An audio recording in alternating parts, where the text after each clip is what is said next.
Welcome to the Veterans in Politics Talk Show. Join us every Wednesday night at 6 p.m. Pacific Time, live stream on Facebook.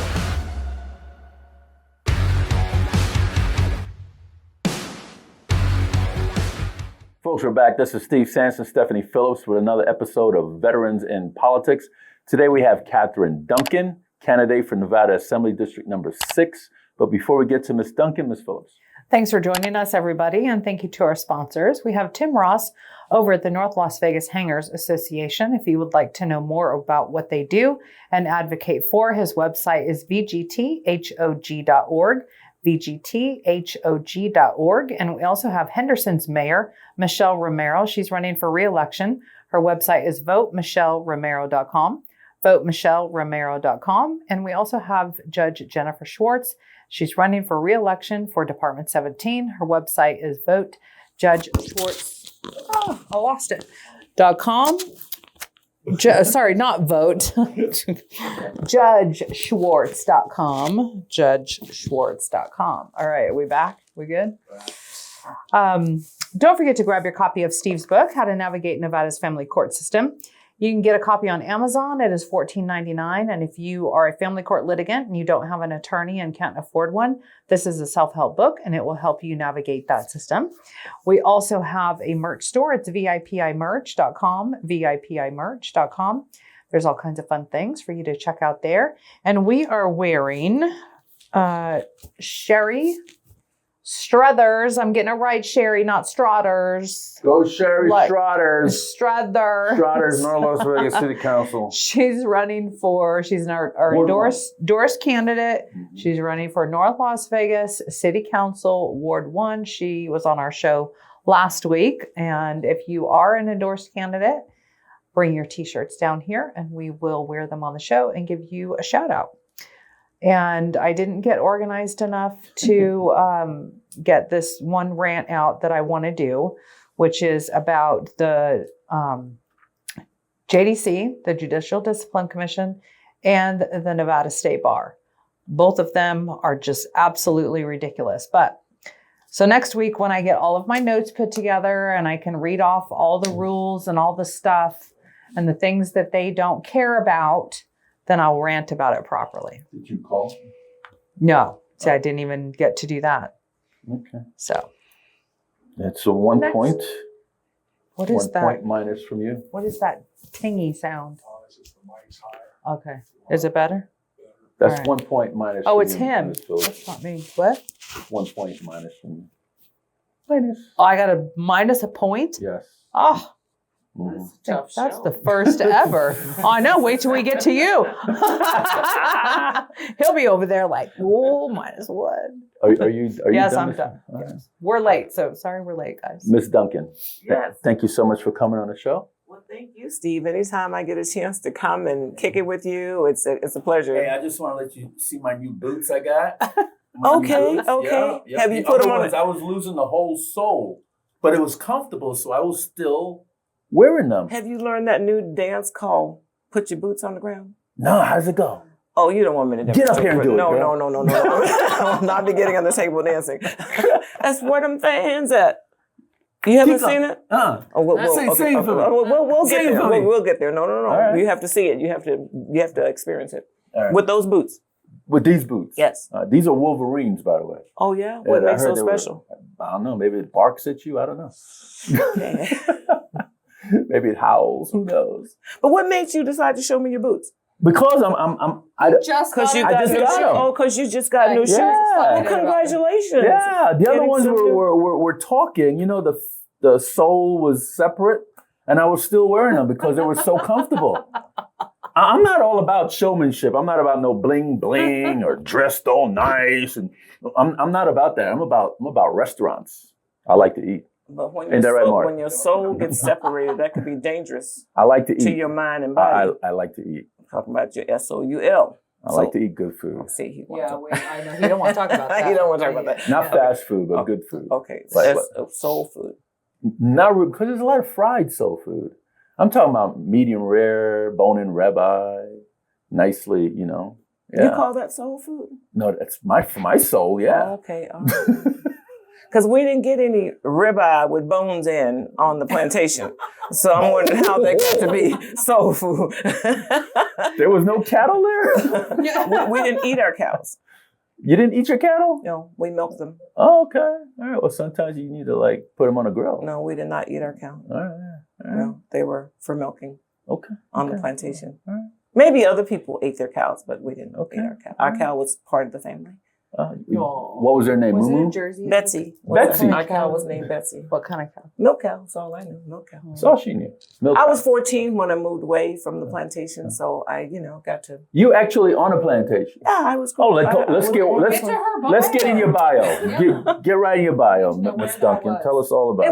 It was in Arkansas, near a little town called Elaine. It was Uh-huh. Rachel, Arkansas, and you probably heard of Elaine, Arkansas. No. Very fascinating history, Elaine. Was it the Clintons over there? Yeah, they're in Little Rock, so they're a little bit. They're in Arkansas, but not in Elaine. Is where I'm from. Is Snow Lake, and it was like the end of the road. Is that mine? Yes, Yeah, that's true. it's the end of the road. Oh. My father used to say it wasn't the end of the road. Where you He said fall off he when said you it get wasn't too the far? end of the world, but you could see it from there. Oh, I see. That's where I grew up on the plantation. Elaine. Elaine. Well, I was south of Elaine, a little town called Snow Lake, but it's not on the map anymore. What happened? Flooded? Everybody left. Oh. Slavery ended. Plantations Oh. closed. Ooh. People got out. Yeah. So these were actual plantations in Arkansas? Yes, Okay. absolutely. Uh-huh. All right. Yeah. All right. I was born on one, had a little outhouse in the back, and Oh, my God. You know, I went to Mexico one time, Leon, Guadalajara. And I said, hey, where's the restroom? They're like, oh, you go out the door, you go down there, you go down there. And I'm like, okay. So I did that. It was a hut house. yeah. And I'm like, really? You call the hut house, we call the outhouse. I wanted toilet, flushed, and all that. Yeah. You know, I want to live like the Air Force people. I didn't get that till I got to Boston. Oh, okay.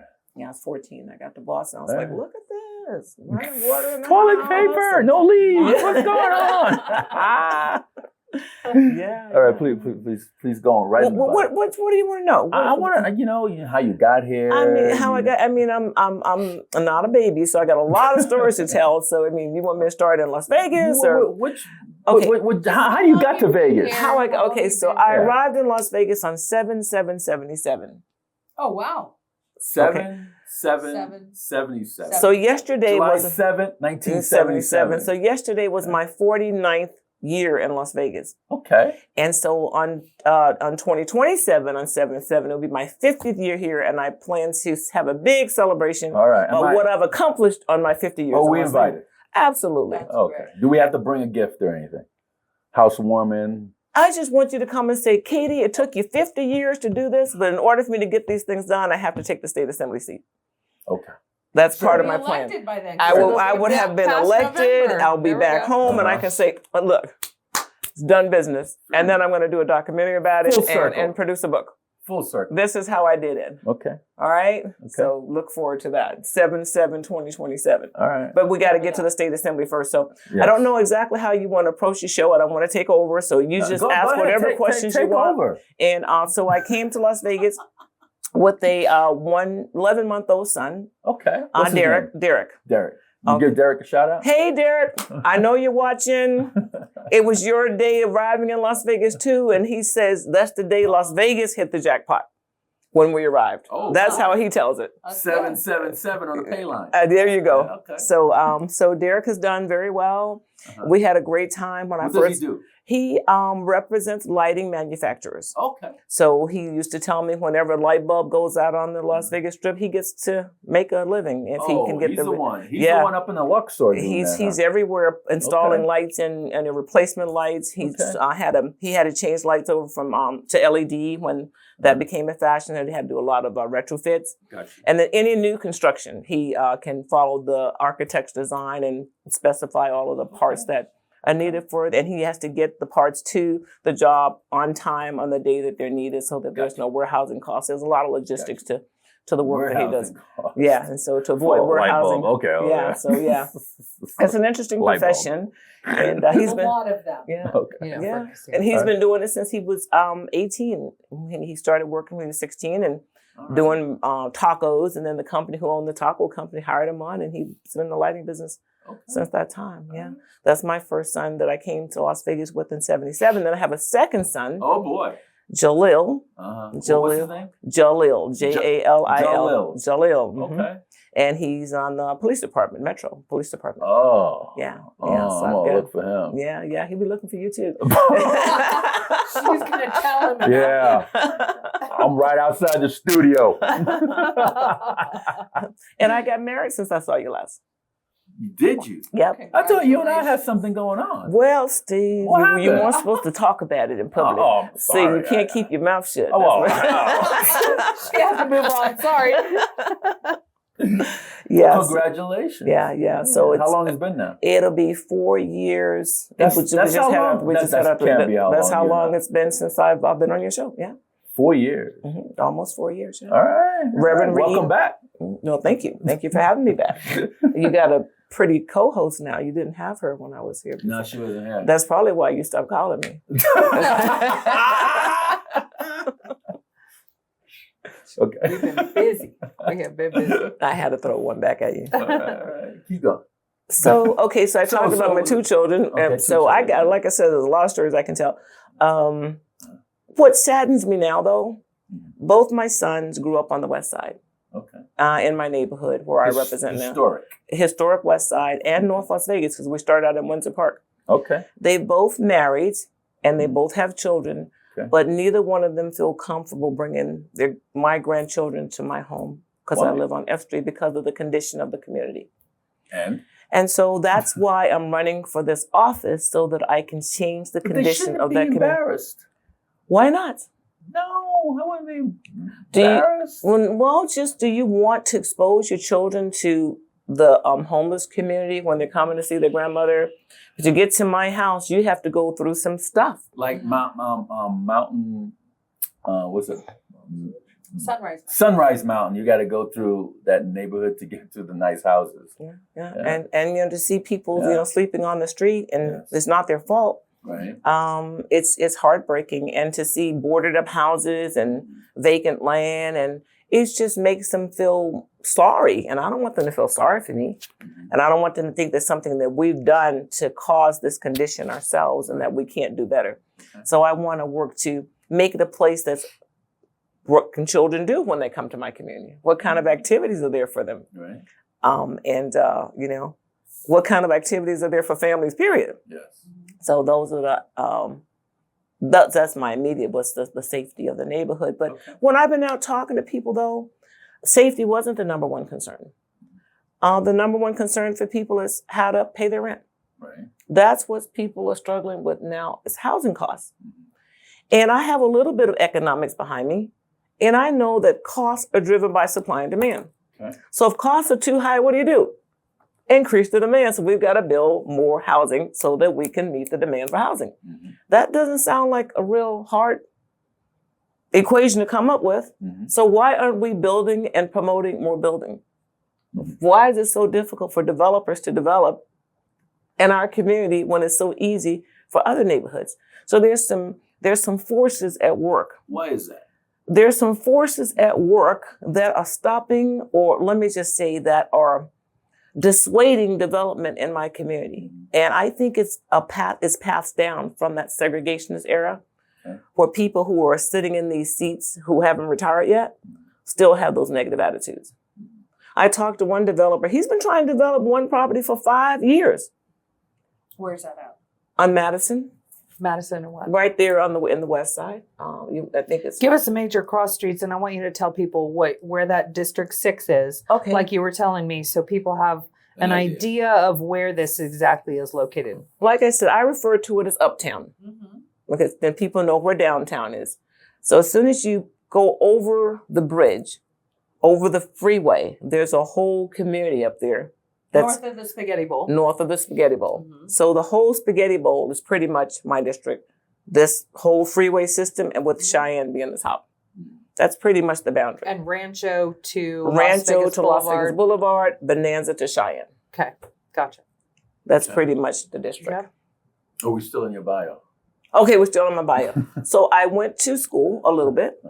I came A little up. bit? Yeah, I went a little bit. I went to, when I got to Boston, I was on the girls' undefeated basketball team, Dorchester Beautiful. High School, class of 72. You play ball. I played ball. I didn't know how to play basketball. Mm-hmm. But when I got there, they handed me the ball and they said, this is called basketball. You put that ball in that hoop when we hand it to you. Don't dribble. Just catch it and put it in.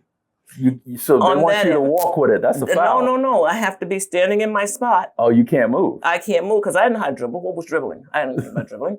And they said, and if, on the other end, if anybody tries to put the ball in the basket, don't let them do it. I go, okay, that's easy. I got this. So I had one shot, and all I had to do was guard the basket. That was it. Undefeated. Yeah. Right. Good for you. Yeah. What was the team's name? Whew. Oh, We were the Bears. So Bears. we had to be the Bears. Oh, you had the Bears. We were the whole school motto was the Bear. Okay. Yes, I became off. Do you have like a team yell or a team cry? That was like over 50 years ago. You think I remember that Of course stuff? you should remember that. I got to go get out my yearbook and pull it out and see what we did. Okay, so since then, I did go on to college a little bit. A little bit. I got a scholarship to study in Spain. To study in Spain. Because it was the type of scholarship where I was working at a community center, Mm-hmm. and everyone who works at the center, we're all, let me tell you, when I got off the plantation, they put me in the International Students Program. That sounds so crazy when I got off the plantation. But really, everybody in the class spoke no English. So Wow. why was I in the class with the international students? Maybe you're trying to learn another language. No? I couldn't speak English well enough to be in the English language learners class. What were you speaking? Stuff like this your hand, yes did it. And Ooh. yeah, you know. You never heard these words? No, it's not. That's not even Ebonics.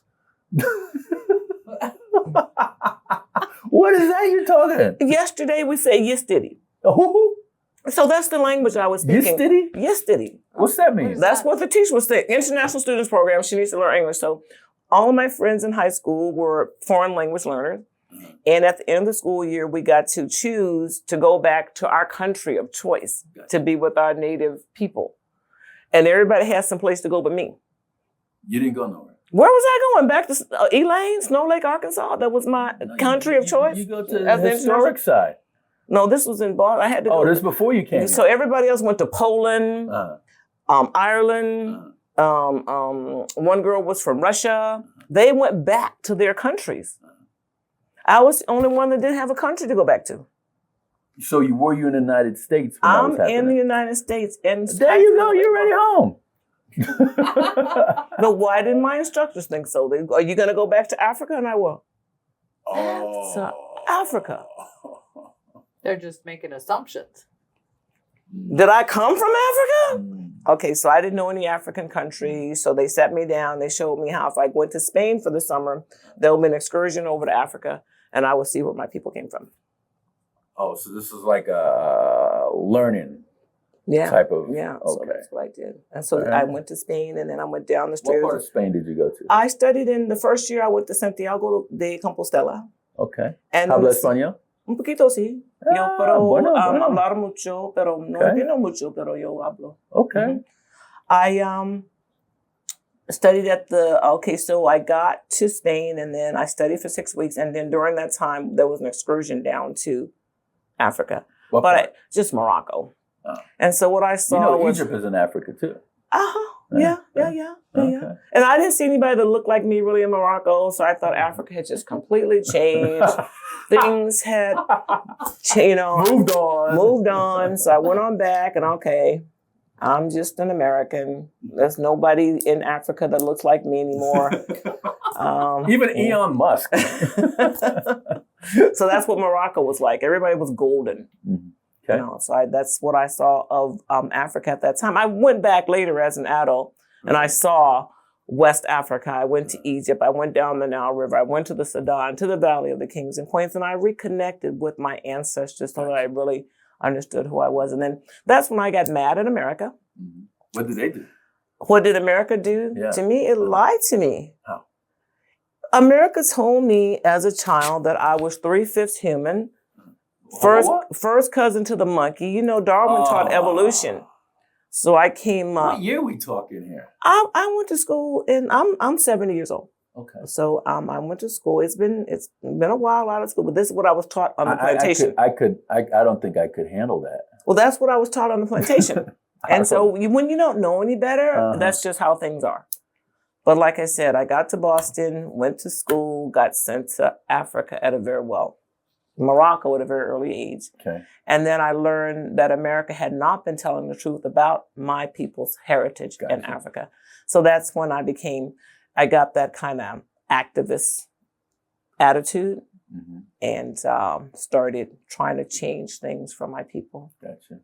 Yeah. And so then I realized that it's not only my people that need things changed, all of America needs some help. So here I am now. Okay. Now, how is it, would you say? Because that is not taught anymore. No, it's not, but the truth has still been left out. You know, there's still a lot of truth telling that needs to be had. So that people understand that their condition is not a result of their inability to do things. It was a structured system that we evolved from. And that there is help if we can just get ourselves identified properly and not have other people usurp our identity to get in the way of the resources that are geared, aimed at this people. Okay. So that's okay. So back to how long is the show? Let's go to why did you decide to hop in? I know you said that a lot of people need help in your district. What are they telling you when you door knock and visit with them? Why did I get into the race in the first place? This is not my first race. Tell us all the races. I started out in 2007 with the city council. I was doing okay. I had in Ward 5. Las Vegas. Everything I've done is in Las Vegas as an adult. And I had my office. I owned a travel agency up on Rainbow. And this gentleman came to me. You remember Stanley Washington? Oh, yeah. And he says, you speak. Poor guy. Rest in peace, Stanley. Yeah, rest in peace, Stanley. He came to me along with Gene Collins and a bunch of people, and we met in Harvey Mumford's, Assemblyman Harvey Mumford's. Rest in peace, Harvey Mumford. Rest in peace. People that passed on. I know. Except for Gene is still around. There. Yeah, they sent for me to come and represent them with the MGM's new casino that was going to be opening. Okay. And MGM, when they opened in another community, I guess Atlanta, I forget, this is going back a while, they gave a lot of money to the community to do stuff. And MGM, like $100 million. That's a lot. So MGM What year was that? 2007 was when they called me in. It was just I don't know what when did money back in 2007. So they wanted MGM to do the same thing in our neighborhood as they did in I guess Atlantic City as for the MGM is okay, and so they wanted someone to go speak to the MGM on their behalf. Okay, and so when you get. No, I have to take this plan to the MGM. So I said, where's your plan for this $100 million? Well, they didn't have a plan. I go, well, you have to tell them something that you're going to do. I mean, you're just going to go up and say, give me $100 million. Like what are we going to do? So we spent a lot of time trying to figure out, because they were really, really serious about not letting MGM build in Las Vegas unless they did something for the community. And, I'm not sure what happened. They didn't do anything destructive to MGM, but they didn't get the $100 million either. And I ran my race, I think, based on that MGM fight. And I lost the election. For the Ward 5 City Council. And so I realized that as a business owner, businesses have a lot more resources than individual people usually, but businesses can't vote. So with that, I started the Ward 5 Chamber of Commerce so business could try to influence the government to do the things that individual people can't do.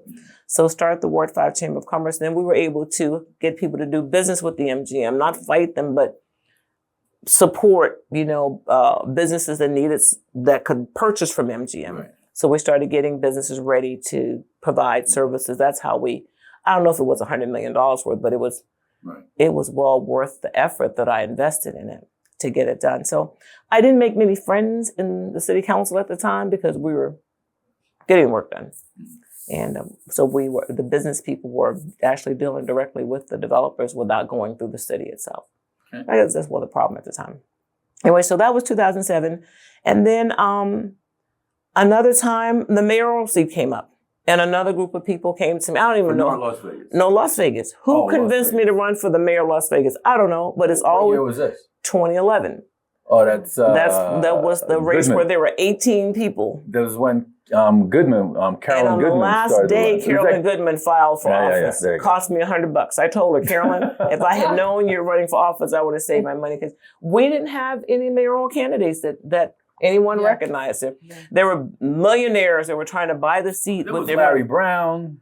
Was Larry Brown there? Yeah, there was Chris June Kiliani, both Yes. county commissioners. Everybody. You They jumped in. had that Victor Chatelaire guy, that $1 million guy. 18 of us. Mhm. And then you had George Harris, Say, isn't that when Mundo, World Market, Connoisseur. Who else you had in there? I don't know, but that was that race. So that was pretty fun.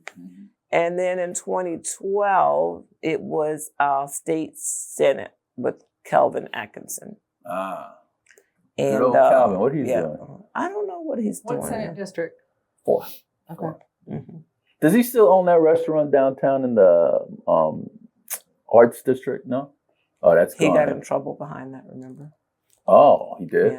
Yeah. Did he use campaign money to get that? I don't know. Is But he still in there were some issues around it, and I don't know all the details, but he did have some challenges with that restaurant. Okay. I wouldn't get in the restaurant business. It's all I like to eat, but I was still Unless you getting can cook. No, I can't cook. Can't cook. Please keep going, Mr. So that was that. So then the last one was, I did Assembly District 6 in 2020. What'd you go? And I ran as a Republican against everyone's best judgment. And I got creamed because that was the year Donald Trump ran for office. And my district is primarily Democrat. So everybody got mad and voted that year against you. Yeah. So Okay. So now you're nonpartisan. now I'm nonpartisan. Yeah, I've learned my lesson that party affiliation does not get the job done. So I'm staying focused on the agenda, the goals, and the challenges that the people have. And I didn't want to necessarily get involved with any party bashing or you're blue, you're red. I didn't want to do that. So, But a lot of the neighborhood issues and things that we talk about at the kitchen table, they're nonpartisan issues. I mean, they cross the lines there. So, give us the ones, the top 3 or 5 that are on your as top of the list that need help there. Well, I talk about the housing demand. And so we got to encourage the development of homes, condos, apartments, single family homes. If the cost is too high, then the answer is to increase the supply and demand. So we just need to increase our housing supply. As we do that, we're going to create jobs, right?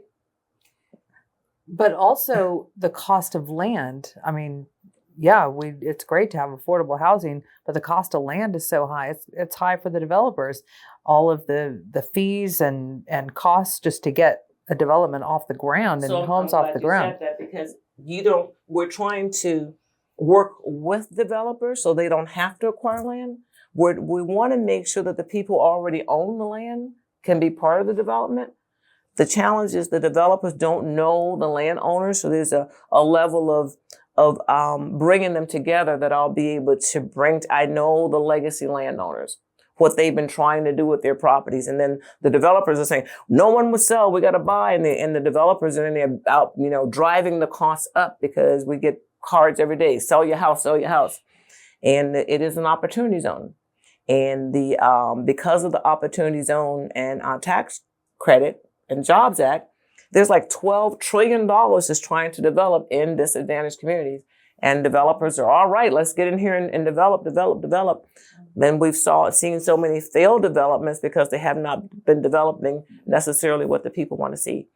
And so we need to, I've assembled a team now that's ready to come in and do that. Ms. Duncan, I just want to go over your qualifications a little Okay. bit. Okay. So, all right. so you graduated University Nevada, Las Vegas with a bachelor's degree in business management. Yes. Yeah. Yes. Uh-huh. So you're smart. So I had a little bit of economics. Yeah, okay. In You there. said a little bit of school. You have Yeah, more than a little bit of school. You're a former member of the board of directors for Wangu University of. No, I'm still a member of the board of directors. You're still. It's the only Oriental medical school in the West. Okay. And it was because of that school that Eastern medicine is legalized in the United States. Okay. Nevada was the first state to bring about Eastern medicine. Okay. And there's such a demand for Eastern medicine, but we have not necessarily supported. We had to do a lot of changes at the state board of medicine to make sure that this type of university and medical clinic could even be licensed. And so now that we're on the ground, we've got a clinic over on Maryland, on Eastern, near the 215, and the clinic and the school. And I'm hoping that we can get enough support that we can open a clinic in my district. Okay. Yeah. Founder of the Ward 5 Chamber of Commerce. You mentioned we that. We talked about the Ward 5 Chamber of Commerce. And one of my prides with the Ward 5 Chamber of Commerce is Chef Joe Cooper. He started out at the chamber as Tallulah 2's restaurant. Then he went on and did A to Z Catering. And now he has finally bottled his own special sauce. He has a manufacturing facility now in Tallulah, Louisiana. And he put his first shipment of hot sauce in Mario's. Hot sauce and barbecue sauce. So they love their hot sauce. Okay. And so now we're working on his certification to be a service-disabled veteran-owned business. And that way his sauce can be sourced across, any military base, and he's guaranteed You're a trying to put him percentage. in some MREs, huh? What's the MRE? Meals ready to eat. you know, us veterans, we love that hot sauce and MREs, and make it taste a whole lot better. Oh, okay, all right. So he's going to be rolling out his hot sauce on military bases if we can get through the cert. And these certification process can be daunting. But we're working through it. Let's talk a little bit about your activism, because you've done a lot of it. Yeah, made a lot of people mad. Well, so do we. Yeah. Anyways, so I wasn't intentionally making people mad. I really was not trying to make me. I was just trying to get the job. If I have said anything or that was displeasing, I ask your forgiveness now, and I ask God to forgive me for saying anything negative that wasn't good to people. Tell us about what are some of the accomplishments you've had being an activist? I don't know if my activism has brought about accomplishments. It's just brought about a lot of awareness. Yeah. Tell us about that. I advocated for the preservation of the Moulin Rouge, for example. I remember that. Yeah, and I watched it burn. I remember more that than too. once. Yeah, I think it burned like 2 or 3 times. The homeless went in there and started having campfires and barbecues. Is that what that was the story? Yeah, tell us the real story. What really happened? Well, let me just ask you: if I give you an area town like this, and there's never been a demolition permit issue that I know of, how did all this land on the west side get vacant? I mean, so we know that there's some other stuff going on that's not homeless people moving into home. Why would they burn down the building? They're homeless and they move into a building. They want to keep the roof over Why are their they head. going to burn down? So why is every property on the west side burned down by homeless? I'm not buying it. So it's arson. Of course it is. To resell the property? To acquire the property. So there's at arson. A cheaper rate. And there's one of the, and I don't want to throw any shade on Republic Services, but a lot of people in that community told me that they're, like, one lady has $137,000 trash bill. What? You want to bring on the show, I'll give you her information. Yeah. And how is that even possible? It seems like if your house is vacant, you shouldn't have to pay a trash bill, right? You assume that you don't have, because no one's throwing trash. No one's living there, yeah. But if you put power on your property, even though no one's living there, they start sending you a trash bill. You put power on the shoulder place. What year did they start that? Because it wasn't always that way. Well, this is what I'm told. I've had 3 separate residents come to me with this issue, and I don't know, it was more than that, but I thought I would bring it up. Mm-hmm. So somehow the power company and the Republic Services, their information is getting crossed up because the house is not necessarily, the trash is not being picked up. It's just this power's on, but they're getting billed because the power's on. I haven't investigated this, but I've heard it 3 times. So from 3 how separate many years has she been getting a bill, hasn't paid it? How many? $140,000? $137,000. Okay, so but the trash bill is like what, $15 a month? What, $50 a quarter, $40 $40 a quarter or something like that. So how do you even over a period of years? Late you can't even possibly reach that amount, not even close. Wow. How many properties? Have you seen the bill? Is it one property? No, I asked her to please give me the bill because I really want to look at it. It's a house and it's 3 units, a house and then a duplex on the same property. Okay, so it's 3 properties. Well, 3 units on one property. Yeah, but they're going to charge you for 3 separate bills. Mm-hmm. I would love to see that. Yeah, I asked her to I let would love me to see see it. that. That's a lot of money. Yeah, I That's asked her crazy. to let me see it. And they don't even pick the trash up because there's no trash Nobody to be living picked up. there to be picking up trash. And that sounds like robbery. Well, it's happened and I have 2 other ones. That's why I brought it up. The first one, I thought, well, they just haven't challenged, but this is the 3rd one that's come to me. Because right now, how I started out is, I know why I personally would like some things changed in Carson City, but I also want to talk to other constituents to find out what their challenges are. So on the top of the list was rent. Rent's too high. Rent's too high. And, so that's number 1. And then today I talked to one of the ladies that's having this challenge with the trash company. Uh-huh. So I think 3 people, you got to do something, right? So I got to investigate how Republic Services and NV Energy are handling their. And as an assembly person, what do you think you could do about that? Just make the phone call. Is this true? Is there a mistake, or just using the power of the office to get through some government red tape? Well, could you pass draft up a BDR saying that, you know what a BDR is? Yeah, right? yeah, of course. If it's warranted, I mean, first we have What's a BDR? Bill draft resolution. So if it warrants it, but we first have to be able to investigate. And if they can't get any information out of the company, that's what they're saying. We keep asking them to give us this information, and they're not giving us the information. So I believe I can get the information so that we can make decisions. What type of language would you put in there saying that if a home is vacated, that Republic Service shouldn't be charging homeowners? That sounds real easy, right? Yeah. Mm-hmm. Yeah. Okay. I mean, I don't know. I don't know what the real out of all the details. I've never heard of this before, so I'm learning here. I would love to see the latest statement on that because I would love to do a rant about that. I'll bring you 3. I'll bring you 3. So I have 3 separate homeowners. If it was just one, I wouldn't think it's a problem. But this is the 3rd one. Okay. So I think up to 3, it deserves to be, looked into to find out, is it just a mistake? Am I being given bad information? I don't know why they would come to me with this if there wasn't something to it. So you let's just go through some of your advocacy. Economic development through opportunity zones, right? Yes. Okay. Yes. I don't believe we're really, really taking advantage of this opportunity zone tax credit. How much land, how many acres, how many properties in that district that you say there's all this vacant land or they're being burned down, or how much of that would you say that there is in that area? I haven't seen an actual overlay between 86 and the opportunity zone, but I would say that 85% of my district is opportunity zone.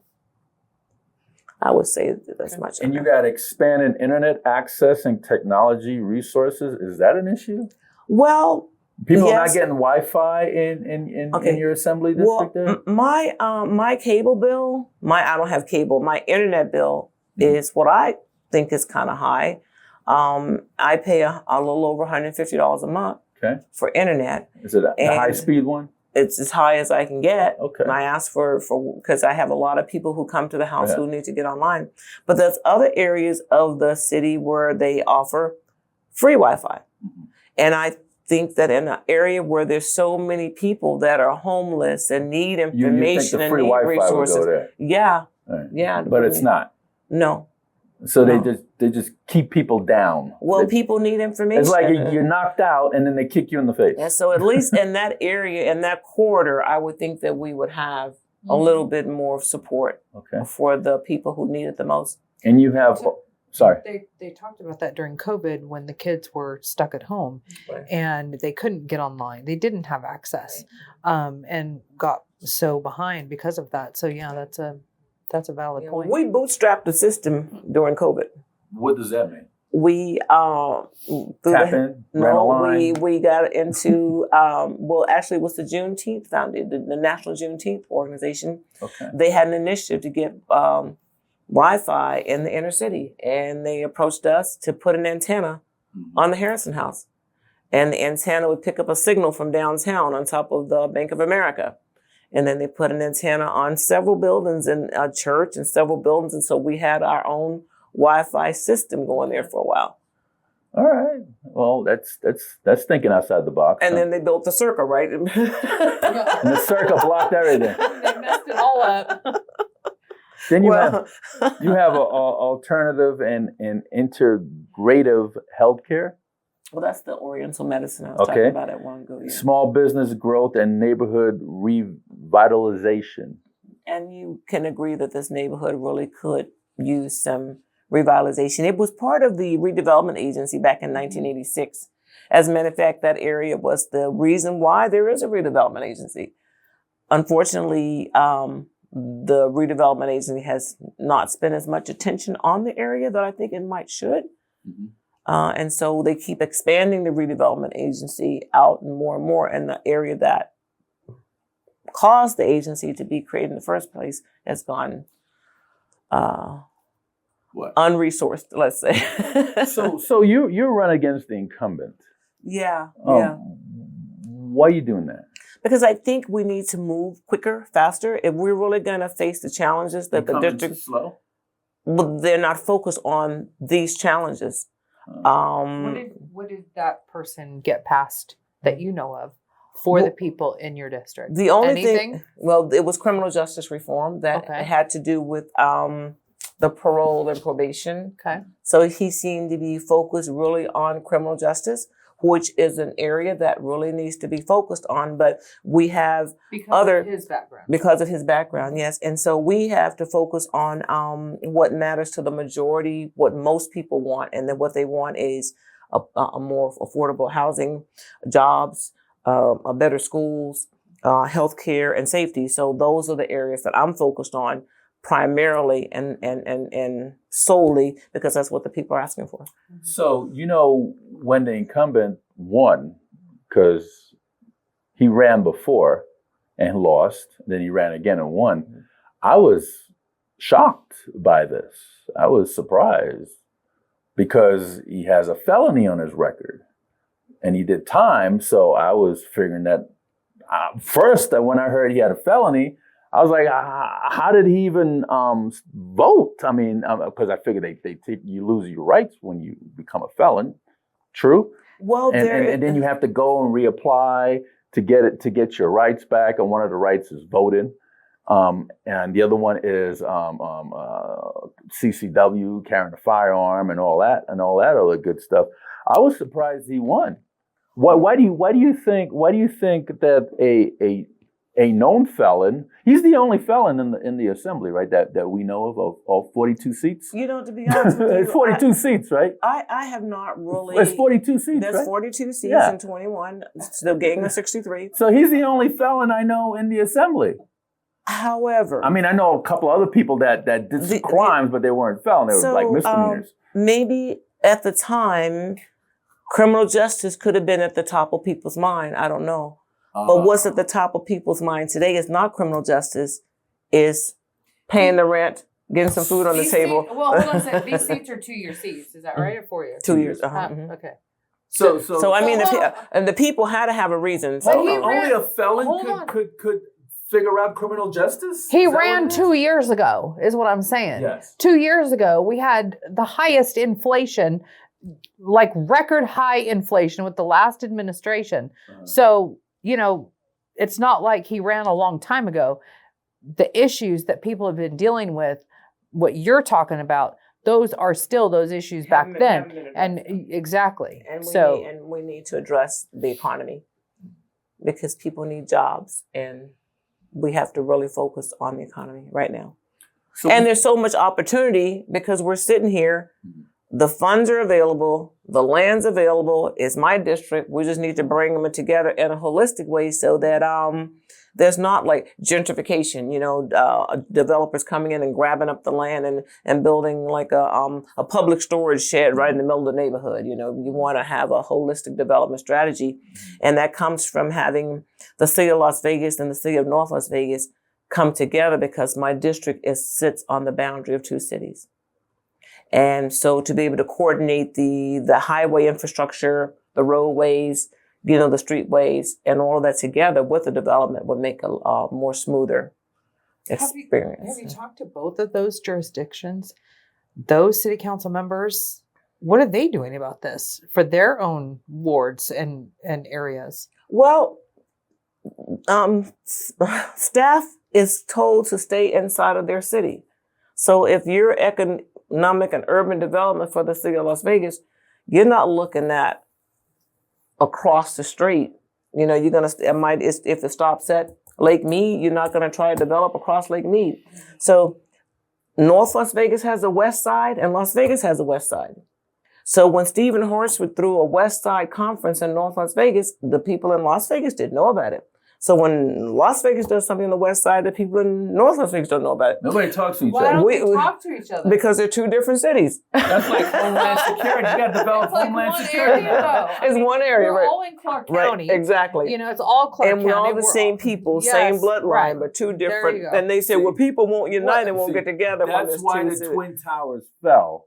Because the FBI didn't talk to the CIA. CIA didn't talk to local police, right? Local police didn't talk to the security in the Twin Towers. Nobody talked to each other. Everybody kept their information to themselves.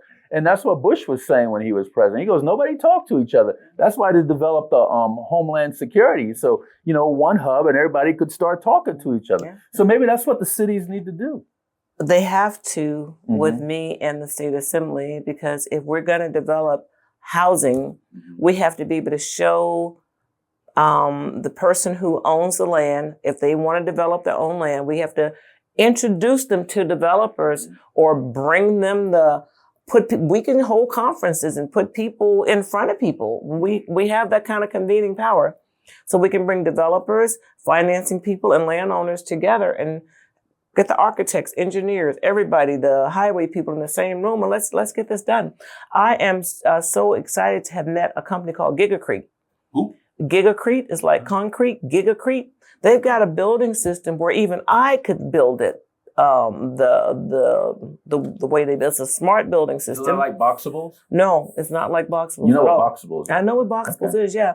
And so look them up, Gigacrete, and these guys are serious about building houses that, because of how they're built, the energy is so much more efficient. They can be built with someone like me, semi-skilled. I call myself low skilled. I don't know how to build anything, but I saw the girls and they're working in the factory. I can do this. So if we open our eyes to new smart technology and not go, keep building the old way, we can rapidly develop the housing stock that we need, put people to work, and change our condition right away. Is that how you improve the neighborhoods there? Yeah, we gotta meet the demand for housing. Have you thought about just rolled that back to the last administration when the border was wide open and we had 12 million, 13 million illegals come across that border? Where do you think all those people were housed? I mean, they took housing from our people, these illegals. They put these people all over this country. And bust them in different areas. So in some of that responsibility, I would say, would be the government, the previous administration. When they put these people all over the place, they had to go somewhere. Well, they've taken from the resources, healthcare resources, food sources from citizens. Well, I can't say that there's not illegal activity happening all over the country. Mm-hmm. I see reports of all kinds of abuses, and there just seems to be corruption at every level. And it's got to stop. Somewhere the people have to take responsibility for our government. So that's, I ask, who's living in public housing? Should people who live in public housing that are not qualified to live in public housing? Don't you have to be a citizen to do certain things in the country? Not like vote? Since the last Like vote? administration, no. You know? It's been a free-for-all, and it's really hurt American citizens. It's hurt everybody, as far as I'm concerned. When you give away our tax dollars to illegals, when it should be our tax dollars with helping our own, The only thing I'm concerned about is that when we look at illegals, we have to look at from every country. We seem to pick on the people from the south of the border.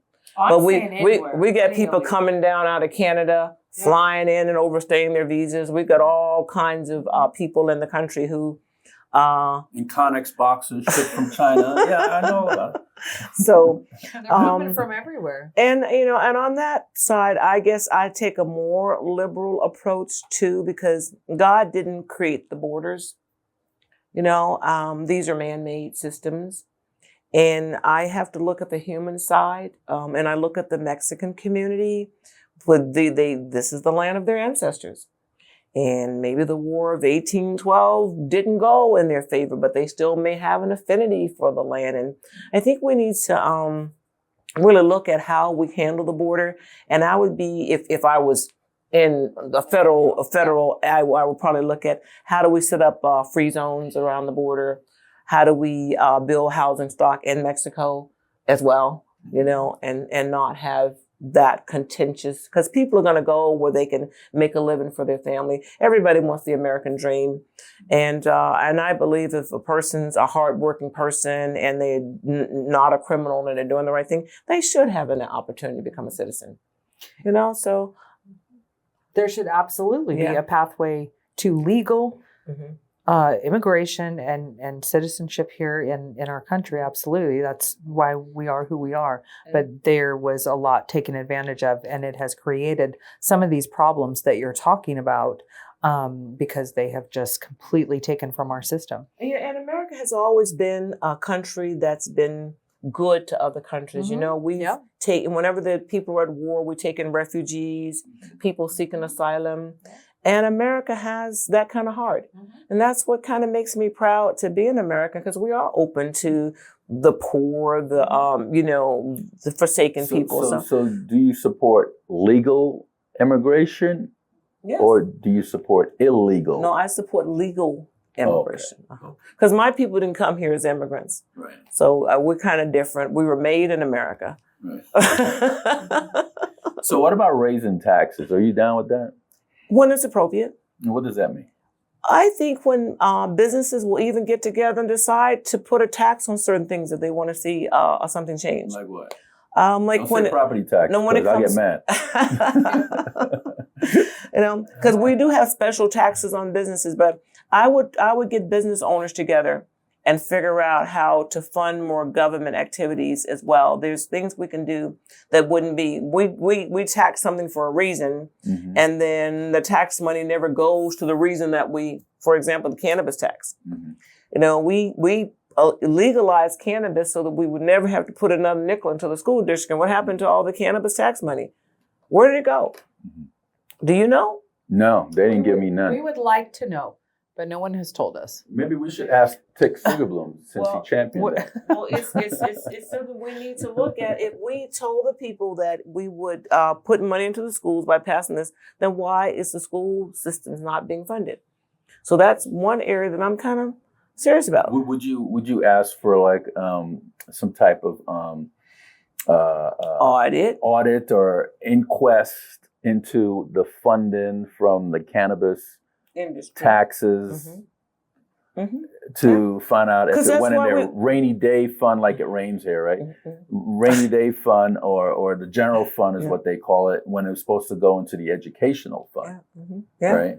Yeah. And if they had that money, they could improve all those schools in Assembly Because District. we're having 6. such a challenge 6, with right? education, yeah. Mhm. And part of it is teachers not being paid enough, to be competitive so we can get the best teachers in the country. Mhm. So if we have funds lying around someplace and rainy day funds, we should be deploying those funds to get the teachers paid. Is crime high in your Assembly District? In certain areas. I attended a meeting with Metro about a month ago, and the rate of crime in the historic West Side, and this is not all of 86, this is the historic West Side, around where the homeless population is, have the highest crime rate in the city. My street, F Street, was designated the 4th most dangerous neighborhood in the nation. Oh, wow. In 2009, I believe. Is there a substation in Assembly District? Yeah, we have Bolden Area Command. And my son is a Metropolitan Police officer. And a lot of those challenges come from the homeless population, because that's where people are desperate. That's where you're going to get the activity. So what legislation you think you could pass to improve the safety in your Assembly District? I don't know if it's legislation. It's how we deploy resources. What does that look like?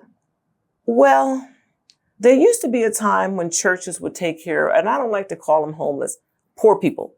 Mm-hmm. These are poor people. These are scattered, whatever. But calling them homeless is kind of not, because a lot of them are suffering from mental illness brought on because of their situation. They're involved in different types of drugs.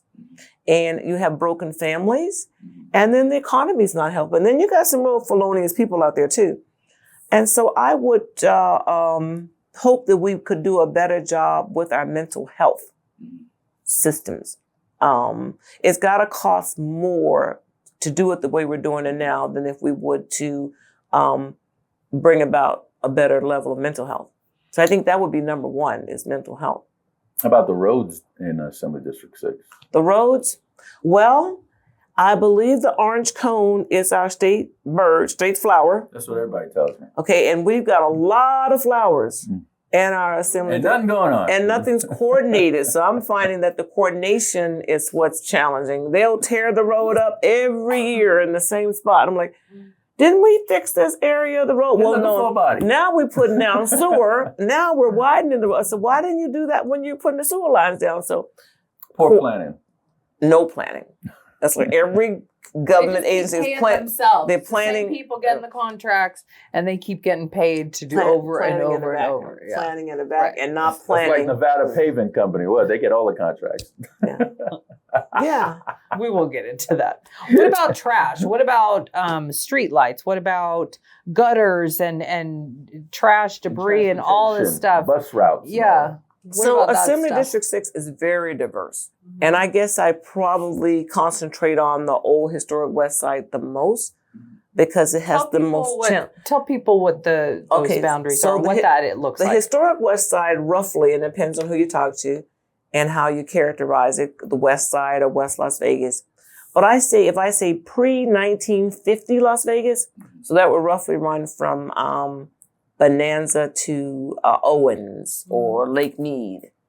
And then from A Street to Martin Luther King. Okay. Or if you want to go to the oldest part, A to H. And because that's where all the churches are now. You know where all the churches so that's pretty much the historic West Side. Okay. So this was the area of town that was segregated. You know, you guys are probably too young to remember when Las Vegas was separated by race. Black people lived in one neighborhood, white people lived in another neighborhood. You know, really? that happened up to 1960. Oh, so after the Civil Rights Acts and all of that happened, then there was an integration. So integration meant that the people who lived on the West Side could move out and live anywhere they wanted to in the city. And there was not an initiative or effort to attract other people into the neighborhood. Gotcha. So it went into decline and further into decline. And pretty soon the government started putting all the homeless shelters, all the agencies there. And so that's the area that's having the most challenges because of integration. Not that integration was a good thing. It wasn't a two-way street. Gotcha. And so now that there's a lot of vacant land and a lot of money floating around, there's an opportunity to really develop housing in that community and put people to work. And so that's what I want to do. And make it be a community where everyone would want to live there, different levels of income, regardless of color, and make it a thriving community, but not displacing the legacy landowners who have fought so hard to hold on to their property. There has to be a way for them to participate in the future development without being, displaced. Have you spoken to Al Rojas? He's running for Senate, Republican candidate, and he's in the Sunrise Manor area. Okay. And he's always reporting about graffiti and abandoned vehicles and people having homeless issues and people Where's his district? conduct a mechanic shop in the middle of the street and all Where's that. He's in 21, Uh-huh. which is east side. I think Okay. it's south of Sahara, Mhm. isn't it? Mhm. Sunrise something- Manor, Okay. Sunrise I think. Mountain. Don't Is quote that me is on that that. is that going around your area there? No, we're north of the 95 freeway. Okay, but he still has those same issues that you're talking about. Mhm. So maybe you guys could We do. probably work together Mhm. and maybe two minds are better than one, right? Yeah. So anyone who's interested in real estate development, that's who I want to work with. Community development. Yes. I think it's important for the voters to know, you're running a nonpartisan ticket, not Republican or Democrat, but everything that we've been talking about is everybody's issue. Yeah, exactly. It is not a blue or red issue. No, it's not. So when you go out in that community, you're going to help everyone, regardless of culture, background, political affiliation, religion. I mean, there's all kinds of different faiths there, and this touches everybody. I believe if we stick to the agenda, we can get something done. If we can stop the political fighting with the Democrats of this, Republicans of this, and just stick to what issues that people are really concerned about, we can start to change the condition of our community. And change. So how would you convince me to vote for you if I was to live in your district against the incumbent, Mr. Jackson? What sets you apart from him? Well, first of all, I am lazily focused on the challenges that the people have talked to me about today. I'm lazily focused on economic development. That if that's important to you, then you're likely to vote for me. Your money's always important. For everybody. Yes, and bettering the education system. Yeah, that's also important. We Everybody. can talk about that. Public safety. Extremely important. So it's not that I'm any better person. It's just I'm lazily focused on these particular challenges. So he's lackadaisical. Well, those not issues. he has a different agenda than what I have. Okay, what's that agenda look like? His agenda is criminal justice. And that's all I've seen is criminal so justice. he's just worried about the prison system. That's all I've seen. So you're worried about the people before they get into the prison system. I wanted for them not to go to prison in the first place. Yeah, it's just his background and experience that is drawing him. But you also, I don't know how old he is, but you have wisdom and maturity and experience that he probably doesn't have. Your views are much wider and more vast than Life his. I would. Well, yeah, I'm bringing a world experience to the table. Washington, D.C. is the center of the United States, but Las Vegas is the center of the world. True. So we need someone who understands how the world works and not just how the West Side works if we're going to be able to talk to real estate developers, investors. We need to be able to speak their language. We need to know what's happening in the Planning Commission meeting, at the SNEC board meetings and the RTC meetings. And I've been there. I've had this experience and I know who's who. And I've been here long enough that I know who the players are. I got one more question before I let you go, Ms. Duncan.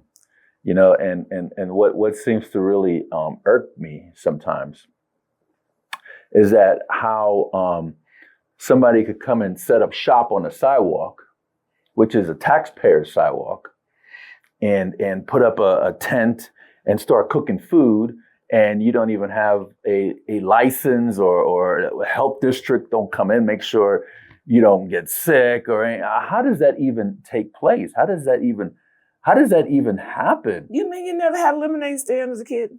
A lemonade stand when you're 15 as a kid, when you got a full thing of tortillas going on over here and some carne asada over here and some red beans and rice over here. That's food, right? I know what you're saying. And well, you can't even sit down and enjoy it. It has to be a takeout type deal.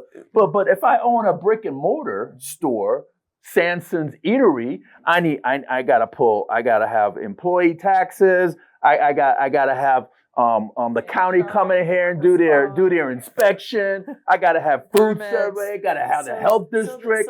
They have none of that. How does that even happen? That goes to code enforcement. How does that even happen? I mean, code enforcement has to be doing their job. How does it? That's a city council problem. That's a city council Not an assembly problem. And I gotta walk around on the sidewalk. You know what? I went to Miami, Miss Duncan. I went to Miami and I pulled up in front of this restaurant, right? I had to rent a car. And I pulled up in front of this restaurant and I'm parking, I'm getting out. And the guy goes, "That's $20. I said, "What do you mean? $20? He goes, "You park in front of my restaurant, it's $20. Oh, wow. I said, "Isn't this a city street? Do you own this parcel right here? Because if you do, I want to see the deed to it." Mm-hmm. And that's the same principle. I get pissed off. I'm paying taxes for these sidewalk. And if I was in a wheelchair or something, I couldn't even reel my way down the sidewalk because this tent is stuck there serving carne asadas. Well, let me ask you. Without a permit. Without a permit. Who's the biggest Does that problem? happen in District 6? The guy serving the taco on the street or the guy sleeping on the street? Both. It's code enforcement. Yes. It gets down to city level code enforcement. So neither of them should be tolerated. Because neither should be tolerated. Because it's up, and I'm thinking, is this legal? Because cops are going by. Well, that's they're not stopping them. Code enforcement. That's code not. enforcement. Yeah, it's code enforcement. But isn't it a crime to do that though? If you want the police department to spend their time doing that instead of the stuff they're really doing, I want to know why are people so brazen that they could do that? Well, they will until somebody tells them not to. That's just There's a lot of them. That's just an ordinance in the city, and that's City of Las Vegas. But as a legislator, you could do something about that. Well, I would hope that I would have more success with helping businesses become legal businesses, helping them get their business licenses, helping them make sure their food cart is properly licensed, just providing the support to that business, not shut them down, but show them the legal way to get it done. Or maybe make it, because these people, these cards, they're very small. Mm-hmm. Maybe there could be a pathway to a less expensive way to permit them, license them, so that, there is some kind of oversight, because those carts it's not like, they're in a different place every day. It's not like the health district can just go, walk in and say, there has to be a pathway to get the business legal. Why do they get a food truck? I mean, I'm totally supporting any kind of business. So if you have a business, there has to be a way to get you legal so that you can be in. If you're serving, if you're past the health department and all the, if you're healthy and you're safe, then I don't have a problem with business. You just got to be properly licensed. Yeah, but I think they should have a food truck instead of coming on the sidewalk. Well, it's a lot easier to build a cart than it is to build a truck. So you got to start someplace, right? So it's just their location of where they would be able to park those carts and, have some sort of regulation. And we're open to supporting business, and we'll go out of our way to say, you know what, this small business needs some help, and how can we get them into a space that is suitable for their activity so that they can, they might grow into a food truck and a restaurant one day. But I'm totally pro-business. But you can't break the law doing it. No, you shouldn't break the law. That's like illegal immigration. No. There has to be a legal way for you to get to just so that you can become, there has to be a legal pathway. There's so many. So I'm starting to think this is legal. It's like corruption. It's supply and demand. If people are looking for cheap food because they want to eat, and these people can serve it cheaper because of how they're doing Until you hit the restroom. And so you need, so we need to make sure that anything in business is safe and, legal. But there needs to be a pathway to help people get going. Absolutely. Yeah, You have anything else for Ms. Duncan, Ms. Phillips? Ms. Duncan, Mark is going to zoom in on you. And then this is your moment to shine, and you could tell folks if you have any events coming up, direct them to your website and how to get a hold of donate. you, or tell them to come and vote for you because you're the better candidate, whatever you want to say. And how do I have like an hour to do this or a couple No, minutes? you have a few seconds.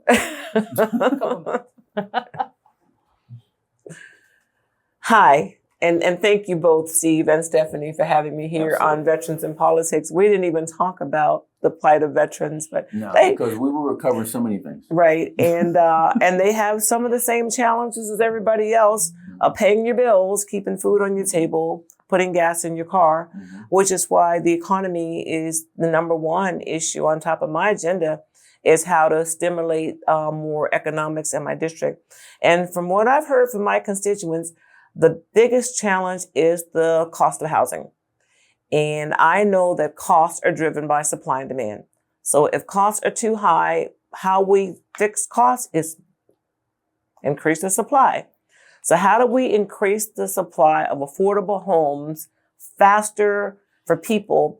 And I found an amazing new smart technology for building homes where we can get them up with less the cost, faster, and they can be built by people who live in my district. So I'm going after smart building techniques and getting with landowners who sat with property vacant for so long and help them get the resources they need to develop. And I got a development team that's on the ground ready to move on that. So affordable housing, getting people to work, getting jobs so that we can afford to send our children to school and make our community safe. So those are pretty much the topics that I've heard the most from people in our community. And I'm just would be so happy to be able to get into the state so that I can start being a convener, because the resources are here, the land is here. What we need is information, someone to coordinate all of these activities so that we can move forward quickly. How's that for a quick go? You can find me at DuncanForNevada.com, DUNCAN you spell it out, F4R, Nevada.com, DuncanForNevada.com. And you can find my website and you can see the issues that I'm most concerned about. And I appreciate your contribution. We do need to have resources to run this campaign. You can go to my website and make a contribution. You can't make more than $5,000. So make sure you stay under $5,000 and we'll get to the finish line in November. Thank you. Oh, well, this is actually from my host committee. Oh. So I'm reaching out. There's some people who want to have a big fundraiser for me. Huh? So this is to get them to see the date, July 31st, but there's still some work on where we're going to have the fundraiser, who's going to be on the host committee. That's the fun part of running for office, putting together the people who have reached out to me to see how they can support. So we're going to have a big blowout party and invite everybody to it. Thank you. July 31st. I just can't tell you the answer yet. Okay. We'll wait for our invite. Okay. Well, Ms. Duncan, thank you so much for coming on the program. Thank you for inviting me. I Absolutely. really appreciate it. Thank you, Ms. Phillips. Folks, that's Thank you, Catherine Duncan, candidate for Assembly District number 6. We hope that this program has been informative and you learn a lot more about Ms. Duncan's platform and her leadership abilities. And if you want to vote for Ms. Duncan, make sure you hit the ballot box in November or October. November. October is when the ballots are early, mailed yeah. out. Early Yeah, voting. October 17th, I think, is when the ballots are mailed. So as soon as you get them, just hit Duncan and put it back in the mail. Don't be a pumpkin, hit Duncan. This is Steve Sanson and Stephanie Phillips of Veterans in Politics. Until next week. Join us every Wednesday night at 6 p.m. Pacific Time, live stream on Facebook.